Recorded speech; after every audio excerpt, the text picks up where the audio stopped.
Welcome in, everyone. Today we're going deep into commercial real estate, figuring out what makes those top retail tenants choose one property over another. Yeah, always a fascinating puzzle. We're dissecting a great article here Oh, yeah. from EBG Commercial Management, How to Attract Top Retail Tenants to Your Property. So whether you own property or just love the retail world, buckle up. It's definitely more than meets the eye. A lot of people think you just find a space, slap a for-lease sign on it, you're done. Not quite that simple. Absolutely. And the article really hits on that first step, knowing your market. But it's got to be deeper than just basic demographics, right? Yeah, demographics will tell you like average income, age in the area, but it doesn't show you those spending habits or the lifestyle things that make retail really tick. So you almost have to be a detective then. Kinda. Like if a landlord wants to fix up a struggling mall, just knowing how big the average family is won't help if they don't know what those families actually want to buy. So it's understanding what makes shoppers tick. Yeah, I worked with a landlord who did just that. This mall was struggling. They went way beyond just census data, analyzed foot traffic, even looked at social media trends. Seeing what people in the area were talking about online, they found this huge demand for pet-friendly businesses, totally unmet. So they tailored their leasing based on that. Exactly. Curated the perfect mix of tenants, pet supply stores, grooming places, even a dog-friendly cafe. That mall became the spot for pet owners. Foot traffic went way up. That's amazing. Shows how those market nuances really matter. The article also talks about lease terms. Going beyond just the rent price, it's not just about the cheapest option anymore, is it? Nope, not at all. Yeah. Smart tenants these days are looking at the bigger picture. It's about the whole package, something that helps them with their business goals and minimizes risk. I'm all ears.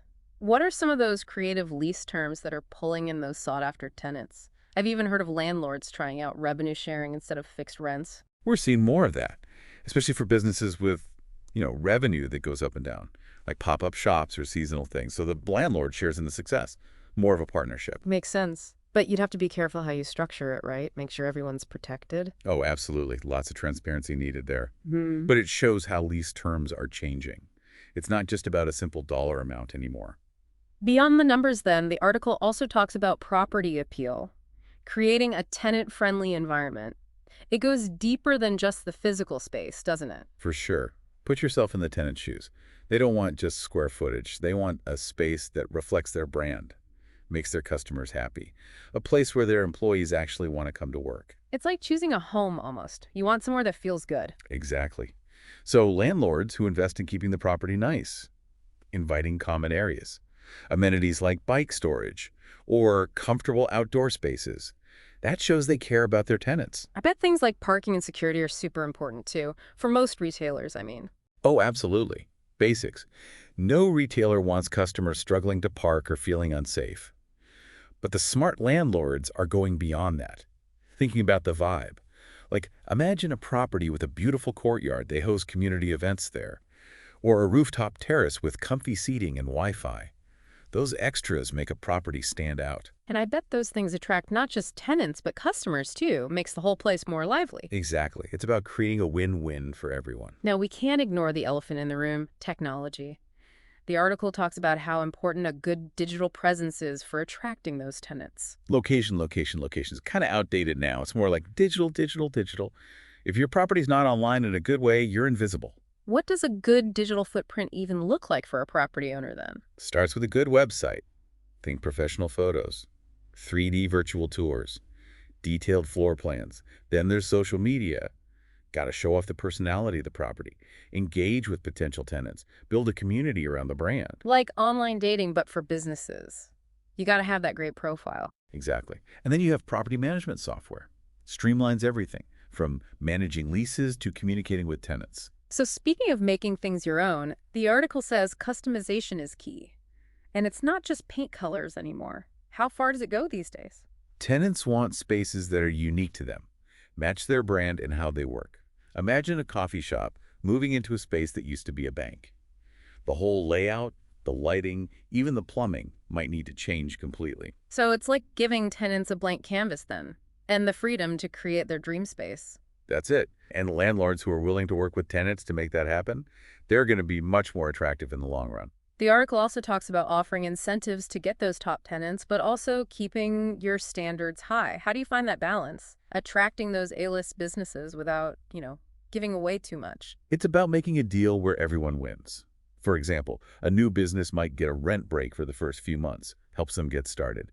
But it also gives the landlord a stable tenant in the long run. So it's a bit of a dance then, showing you're willing to work with them, but also having high expectations. I like that. It's about being smart, understanding what the tenant needs, and making sure the incentives benefit both sides. This has been super helpful. We've covered a lot, but there's so much more to explore. We're just getting started, back in part 2 to keep this deep dive going.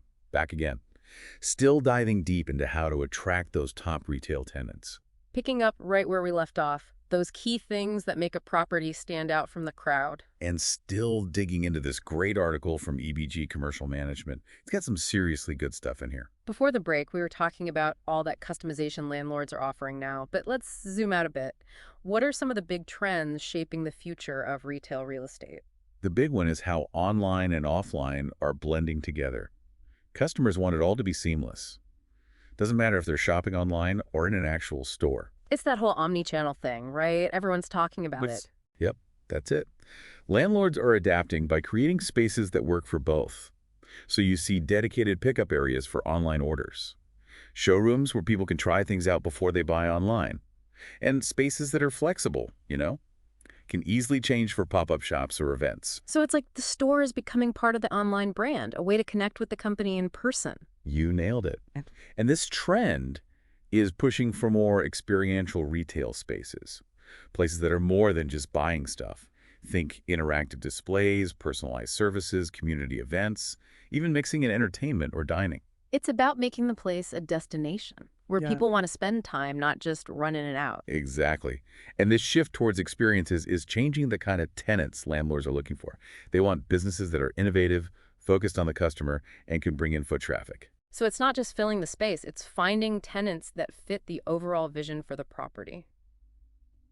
Speaking of fitting in, the article talks about building good relationships with tenants. How do landlords do that? It's got to be more than just signing a lease, right? How do you make it a win-win partnership? Now it all comes down to communication. Open, honest, regular. That's how you build trust. It can't be like you disappear after the lease is signed and then only show up to collect the rent. So being proactive then, keeping tenants in the loop about property stuff, and actually listening to their feedback. Exactly. And being responsive to their needs, fixing problems fast, being flexible when you can. Flexibility seems to be a big theme today in retail. It is. Things change so quickly. Landlords who can work with their tenants through the rough patches, those are the ones building the strongest relationships. Working together to find solutions instead of being, at odds with each other. Right. So maybe that's negotiating rent if the economy's bad, offering support during renovations, or even just being someone the tenant can bounce ideas off of. So you become more like a partner in their success. Now, the article also talks about really highlighting the benefits of a property. How do you go beyond just listing the features? Show what makes it special. It's about telling a story, painting a picture of what it would be like to have a business thriving in that space. Don't just say how many square feet there are and what's nearby. So if the property is in a cool downtown area with a real community feel, you'd play that up, talk about all the foot traffic from locals and tourists. Exactly. Or if the building has some history or cool architecture, highlight that. It's about capturing the feeling of the place. What makes it unique? And it's not just words, right? You'd use awesome photos, cool marketing materials, maybe even virtual tours, so potential tenants can really imagine themselves there. You got it. Create an experience. Show off everything the property has to offer. The article also suggests working with professional brokers. They can be a huge help in today's market. It's tempting to try to do it all yourself, save some money on those fees, but what's the real advantage of having a good broker? Especially one who knows retail. Brokers bring a ton of knowledge, experience, and connections. They know the market inside and out, what tenants want, what rents are realistic, which properties are hot. So they're like your guide to the whole retail real estate world. Exactly. Plus, they already know a bunch of potential tenants, local businesses, big chains, you name it. They can connect you with people who might never find your property on their own. They can also walk you through the whole leasing process, negotiating, reviewing contracts, all that. Absolutely. They're on your side, making sure you get a good deal and everything's fair. Yeah, there's a cost, but it's usually worth it for the expertise, the connections, and the peace of mind. It's an investment in a partnership that can make you way more successful. Let's circle back to incentives for a minute. The article recommends using them to make your property more attractive. But how do landlords do that without losing money? Where's that sweet spot? It's about offering things that tenants want, but that also make financial sense for you. Finding that win-win. So it's about being strategic and really understanding what the tenant needs. One common thing is financial incentives, like rent discounts or abatements.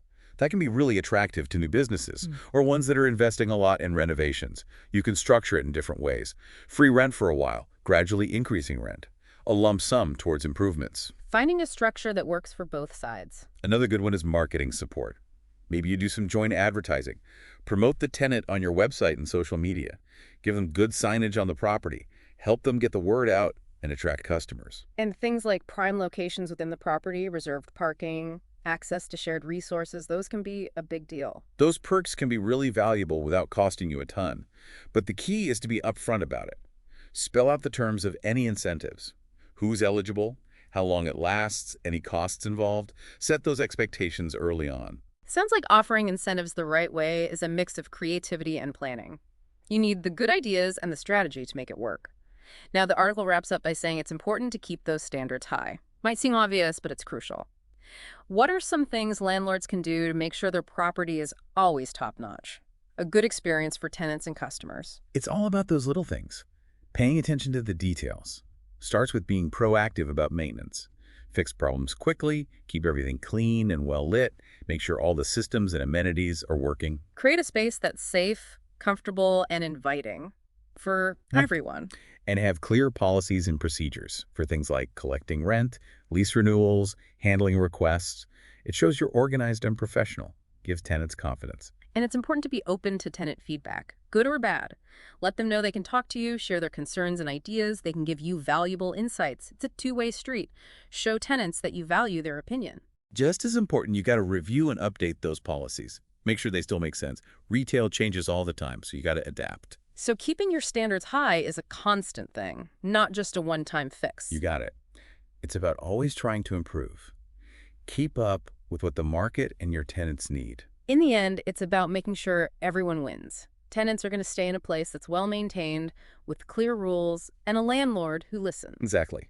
That means less turnover for you, lower costs, and a better experience for everyone. This deep dive has been packed with info. We've talked about understanding market trends, competitive leases, building relationships, incentives, keeping those standards high.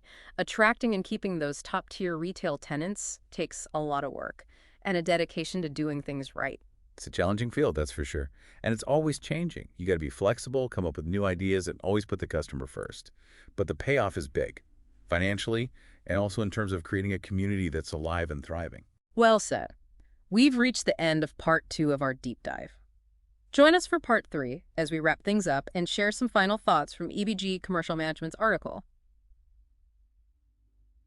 And we're back for the final part of our retail deep dive. Time to wrap up and bring it all home. We've been unpacking EBG Commercial Management's guide, and wow, there's so much to digest. So let's try to boil it down. What are those non-negotiables? The things every property owner needs to nail if they want to attract those top retail tenants. It all starts with truly knowing your market. And I mean, going beyond the surface stuff, beyond demographics, you got to understand how consumers behave, what they want, what makes them tick in that specific area. It's about getting into their heads a bit, right? Understanding your needs, their wants, their pain points. Exactly. Then you can create lease terms that are not just competitive, but truly stand out. Offer those perks and that flexibility that those top tenants are looking for. We talked about revenue sharing, which can be appealing, but what about other creative lease terms? What's catching your eye these days? One thing that's popping up more is tying sustainability into leases. Like a landlord might give a rent discount if the tenant hits certain energy efficiency targets or implements waste reduction programs. So it's about shared values, really, a win-win for the tenant and the environment. Exactly. And we can't forget the importance of how the property looks and feels, creating a space that's not just functional, but actually inviting and attractive. It's about the whole experience, right? From the moment a tenant first sets foot on the property. Curb appeal, landscaping, signage, lighting, it all matters. That first impression is huge. And then carrying that through to the interior. common areas, amenities. It all needs to feel cohesive and well-maintained. Absolutely. And in today's world, you got to have a strong online presence, no question about it. Websites, social media, property management software. We talked about all that. It's about making things easier, communicating better, and reaching more people. You got to be where the tenants are, which is online. Now, we talked a lot about customization, but I'm curious, what are some of the most out there ways you've seen landlords meet tenants' needs? Really innovative stuff. I worked with a landlord who took an old warehouse and turned it into this amazing mixed-use space. They had these flexible walls, movable partitions, even ceiling grids that moved. So tenants could change the layout super easily as their needs changed. Wow, that's next level customization. It's like Legos for businesses. It was brilliant. They got all sorts of tenants, from tech startups to artists to fitness studios. Everyone can make it their own. Such a cool example of thinking outside the box. Let's touch on incentives one last time. Any final advice on getting those right? Be strategic and transparent. Always spell out the terms of the incentive, who qualifies, how long it lasts, any costs involved. Make sure everyone's on the same page from the get-go. Builds trust right from the start. Exactly. And remember, incentives are just one part of it. Focus on making your property high quality, building those relationships with your tenants, and marketing it the right way to get the best businesses in there. It's about the big picture, creating a place where retail can thrive. Now, we've talked about what landlords should do, but let's switch it up. If you were a hotshot retailer, what would make you choose one property over another? Love that question. It's all about putting yourself in the other person's shoes, understanding what they need, what they want, what challenges they face. And then creating a property and an experience that speaks to them directly. For me, it'd be about finding a space that works practically, but also inspires me and my team. A place that reflects what our brand stands for and helps us be more creative. So it's more than just a building. It's about finding a place where your business feels at home. That's it. That feeling of connection is huge. This deep dive has been incredible. We've covered a ton, and I think everyone listening is going to walk away with some great takeaways and a new way of thinking about this ever-changing industry. It's been awesome sharing all this. And remember, retail never stands still. So keep learning, stay flexible, and always be curious. If you want even more expert advice, definitely check out the full article from EBG Commercial Management. We've got the link in the show notes. And never forget about those high standards. It's not just about getting tenants in the door. It's about making a place where businesses can grow and communities can thrive. That's it for this deep dive. We'll see you next time.